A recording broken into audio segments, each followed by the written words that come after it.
That's right, folks. Starts of the week for week 11, galloping into your starting lineups. Is there another Dallas receiver outside of CeeDee Lamb that could be in your starting lineups this week because of their matchup? Today's show, we are going to be breaking down the fantastic tool over on Razzball.com. That's right, folks. We have the slot versus wide points per game allowed tool for free on Razzball.com. If you haven't checked it out, it is a fantastic resource for you to see where your not only where your receiver lines up, but where those defenses allow their fantasy points each week. Before we dive into our starts, sleepers, and busts of the week according to our slot versus wide metric, man, make sure you're following us across the board at Razzball Fantasy. If you're listening to on the podcast side, make sure you hop over to YouTube once in a while. Check out the videos, check out the video content at Razzball Fantasy. We also have IG and TikTok. We do daily content over there as well. Make sure you're following us on Twitter. We have Razzball Fantasy on Twitter. We also have Bobby Lamarco, so make sure you check. We have content dropping every single day, and shout out to all our great writers. They're doing great jobs, everything from waiver wires to starts of the week, to you name it, we got it on Razzball.com. And of course, we do baseball, we do basketball, and we do hockey. So we do it all over on Razzball.com. But let's start the show.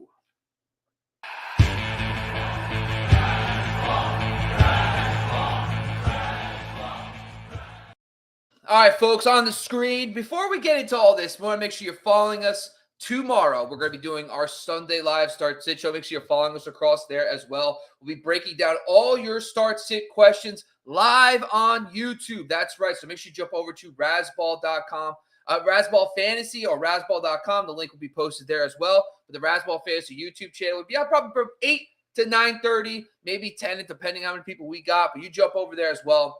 If you want to find the slot versus wide tool, that's why we're here today, folks. We're going to talk about the slot versus wide metric. Why is this important? Well, first off, I want to break something down for you.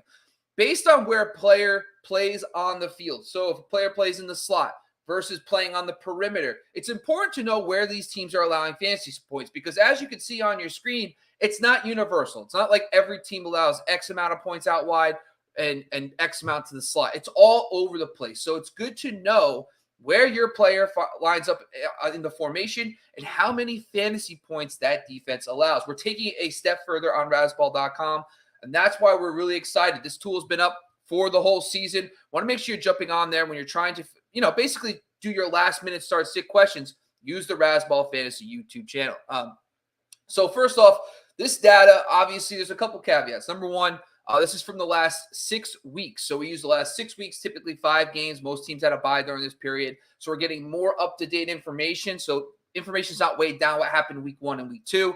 Also, you'll notice that not everything equals 100%. We did take out some screen data because we wanted to get that true slot versus wide. A guy lines up in the slot, runs a route. Guy lines up out wide, runs a route. So we wanted to take out some screen data. But overall, that is reflected. The screen data is reflected in the total points per game. So if you want to see overall how many points per game a defense allows, we have it here as well. But today's show is to break down. Let's dive into like how many fantasy points. Where's some sleepers, starts of the week, busts based on where they line up. And the best part too is for Razzball.com users, you can actually go to the fantasy data tab. If you don't know where your player lines up and where he gets his fantasy points, that's right. We actually have it on Razzball.com. So if you want to go to the wide receiver fantasy points scored, slot versus wide, you click on that tab and it actually takes you to how many fantasy points a receiver gets in the slot versus out wide. So we can actually show you that as well. And you can check that out at a later time. But it's another great resource to combine the tools together. And of course, the final thing we have is rest of season, because why wouldn't we, right? We want to give the people everything we got on Razzball.com. So if you need to see like playoff schedules, we're going to probably do a show later this week, next week or next 2 weeks to talk playoff schedules. But overall, let's get into it. All right. So first off, I like to go to Razzball.com. When I go there, wait, what did I do here? Oh, Jesus, Bob, come on. There we go. All right. So click on that wide points per game allowed. And this is really where you're going to get a lot of meat in the bone. This is where you're going to get the big upside games. Slot points is not nearly as high as you would see out wide. Most fantasy points, about 2/3 to 1/3, goes out wide versus the slot on average. So if you're looking for those upside plays, you want guys on the perimeter who are playing against bad perimeter defenses. So this is why that's the thumbnail today was Michael Gallup. Of course, if you look at the number one, Dallas is the number one team matchup this week against Minnesota. Minnesota has allowed the most fantasy points to perimeter wide receivers over the last 6 weeks. So honestly, I like Michael Gallup in this game as a wide receiver 3 option. Of course, yes, Minnesota definitely leans out wide, but as a reminder, like CeeDee Lamb, for example, if you wanted to go check out how many fantasy points these guys do typically get versus slot versus out wide, all you got to do is go to the fantasy wide receiver, type in Dallas under the team name, and it actually breaks it out for you. So 75% of Michael Gallup's fantasy points this season have come out wide.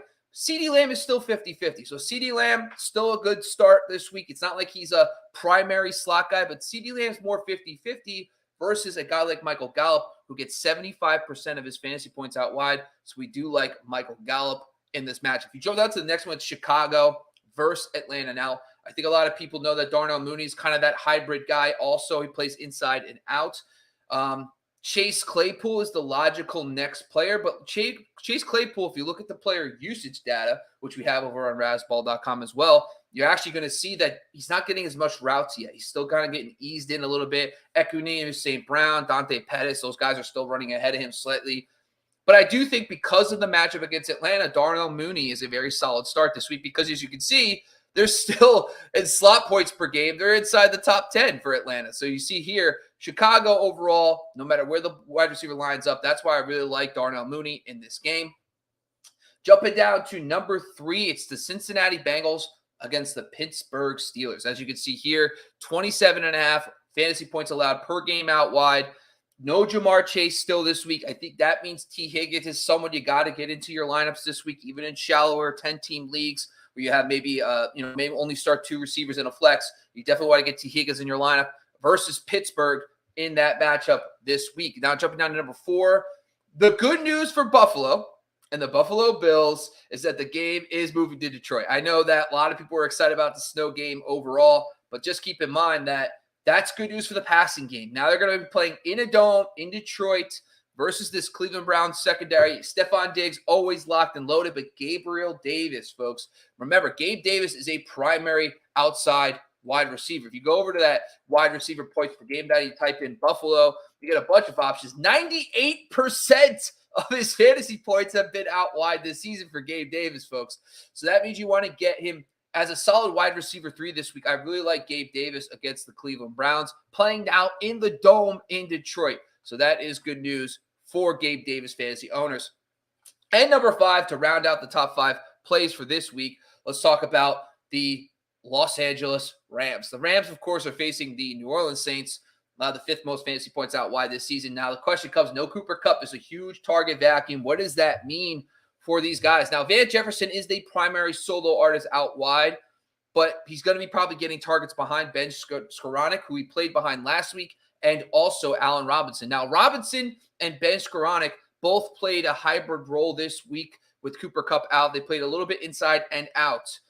And the New Orleans Saints, surprisingly, has really hung in there without Marshawn Lattimore, so I'm not overly excited. But this is a week where I personally feel called a gut check. Allen Robinson, you could probably get him in your lineups as a wide receiver 3 this week because he's going to get a hybrid role inside and out, but he probably will demand around 7 targets this week with Cooper Kupp out of that game.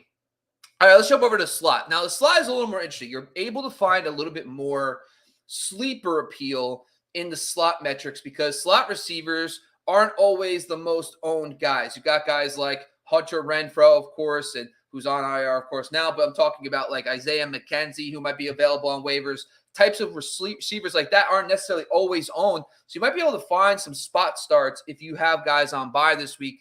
The first one, Arizona against San Francisco, that's Rondale Moore. Rondale Moore is playing very well. He showed with Colt McCoy and Kyler Murray that he's kind of matchup proof. And the 49ers are they are the most slot funnel defense in football. What do I mean by slot funnel? It means how many fantasy points they allow to the slot. 57% of their fantasy points allowed over the last 6 weeks. That is by far the most. And that's going to really benefit a player like Rondale Moore. So I really like Rondale on this matchups this week. Let's jump down to the next one. Green Bay already played. We saw Randall Cobb. This is a good example. Randall Cobb actually put up some decent fantasy numbers last night. Or on Thursday night, excuse me. against the Tennessee Titans, but they did lead in slot funnel. Let's jump down to the third one. And here's like a sleeper. Here's the one I like. Kendall Hinton versus the Las Vegas Raiders. The Raiders allow 48% of their fantasy points to the slot, third most at 16.6. No Jerry Jeudy, no KJ Hamler. Look for Kendall Hinton to be the primary slot guy. I am actually going to start Kendall Hinton in a league because I am struggling at receiver this week. Multiple guys out. I have the Bucs receivers. I also have Miami receivers, and it really hit me hard. So if you're looking for a deep name to just slap in, maybe a DFS dart throw this week, it's Kendall Hinton, the slot receiver for the Denver Broncos. The next one, number 4, is the Atlanta Falcons against Chicago. Now, Olamide Zaccheaus early on in the season really had a nice role, but Damari Bird, other players like that. Now, we can actually check this versus, let me just pull this up because I think this is important to talk about too, because we need to look at the Atlanta Falcons kind of been all over the place behind Drake London. Drake London gets most of his fantasy points out wide. But let's see really quickly. If you go over to the wide receiver tab and you just type in Atlanta, probably going to be Olamide Zaccheaus, right? So 61%, that's the guy right there. Damari Bird's been 100% out wide. Carol Hodge. So Zaccheaus, it's a low pass volume offense. Yes. I preferred Kendall Hinton versus Olamide Zaccheaus. But this is another one where a lot of the fantasy points come to the slot. Look for, if you're looking, I wouldn't even recommend it, but it's just someone on the radar. Finally, here's another good one here. Minnesota versus Dallas. Now, something I thought was interesting was Trayvon Diggs played a little bit of a shadow coverage role against Allen Lazard last week against Green Bay, which led Christian Watson to have a really big game. But I do like the fact that Dallas is going to be, there's a potential for Diggs to shadow Justin Jefferson, but they're also a slot funnel defense. And who does that benefit the most? KJ Osborne. So if you jump over to this tab over here and you look at the wide receiver data, look at that. You got 61% of their fantasy points, KJ Osborne. So if you really to look at, what happens if Trayvon Diggs shadows Justin Jefferson, maybe a couple targets, maybe head towards KJ Osborne. I like KJ Osborne as well this week as a deep sleeper because the fact that the Cowboys are a slot funnel defense. So those are two, that's the out wide and the slot. Basically your sleepers, the guys that you potentially could really target this week. Now let's look at some of the potential busts. Now,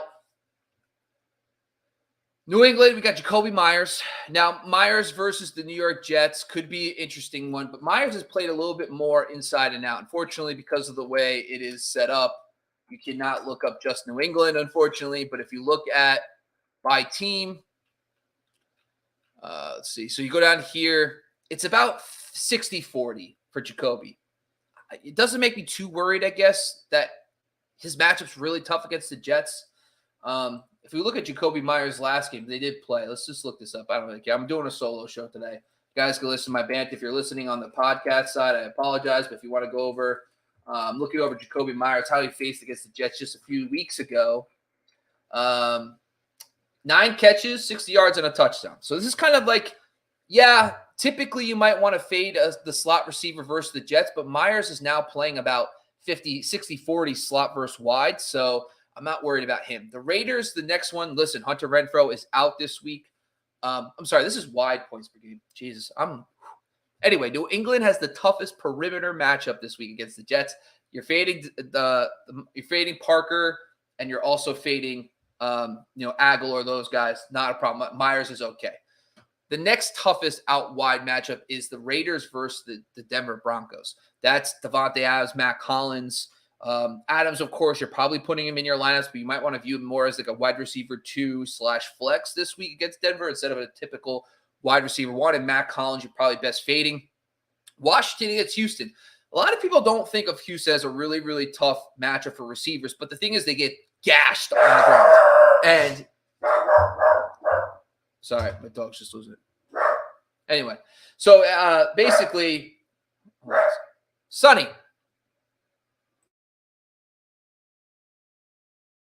Anyway, back to action. Basically, so let's go through it. So Washington gets the Commanders. Terry McLaurin, you're probably Jahan Dotson. Dotson really hasn't done anything with Heineke yet, but you might want to dial back Terry McLaurin slightly because of the matchup against Houston because they get gash on the ground.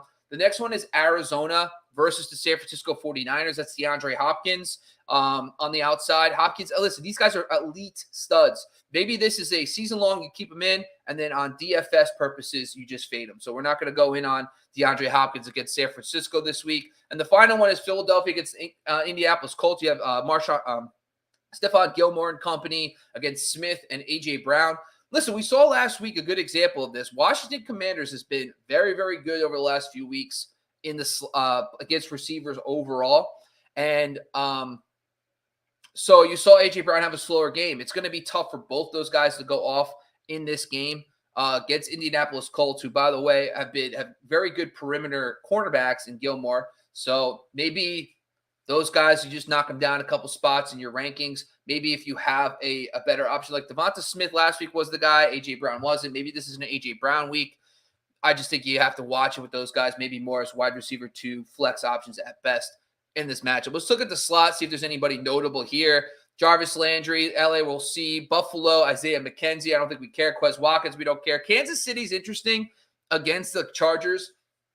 It looks like Juju's out this week anyway. So with Juju and Mecole Hardman both out, I actually don't think you could fade Kadarius Toney or MVS because MVS plays out wide anyway. So I don't think I'm really worried about it there. But that's overall a fantastic. That's basically a breakdown of the slot versus wide 2 over on Razzball.com. Make sure you go check it out. You go to football.razzball.com. You click on fantasy data, and you get to check out everything. We also have rest of season slot versus wide data as well. So we'll have it all for you over on Razzball.com rest of season. We'll also have an episode coming up over the next few days about potentially talking about playoff schedules, best slot and out wide playoff schedules as well. And of course, make sure you're joining us. There's a couple people hopping on right now asking questions. Listen, guys, we have a couple hours tomorrow. We break down all your start sit questions. So today we have a couple questions. Ronnie, right? Ronnie, make sure you're checking us out tomorrow. We have a full show, 2 hours plus on Razzball, this YouTube channel, where we break down every single one of your start sit questions. Really quickly, Pats defense versus the 49ers. I'm going to go with the Pats. I just think that, I guess the 49ers have a good matchup too. But I think I'm going to go Pats against Zach Wilson. It's just something about that recipe that I like, and I'm going to stick with the Pats overall. But, guys, listen, Titans CW, we appreciate you jumping on here. Burpee, guys, we love it coming on to ask these kind of questions. But please come tomorrow. We will be on for 3 hours. Well, probably 2 hours tomorrow, 8 a.m. to about 10 a.m. PST for 2 hours answering start sit questions on the Razzball Fantasy YouTube channel. Join us there. We're going to have starts of the week, streamers, weather updates, injury updates, everything you need on the Sunday Live Start Sit show. So I appreciate you guys jumping on today. Check out this episode. But if you've got questions for your lineups, join us tomorrow morning before kickoff. We'll answer all of them. I promise you. It's a great show. Just a lot of fun in general. We will get you there, guys, as well. Once again, I'm your host, Bobby Marco. Thanks for joining me once again. Make sure you follow us across the board at Razzball Fantasy on YouTube, IG, and TikTok. And, of course, make sure you go to Razzball.com. See you tomorrow for the Sunday Live Start Sit Show. We are out of here.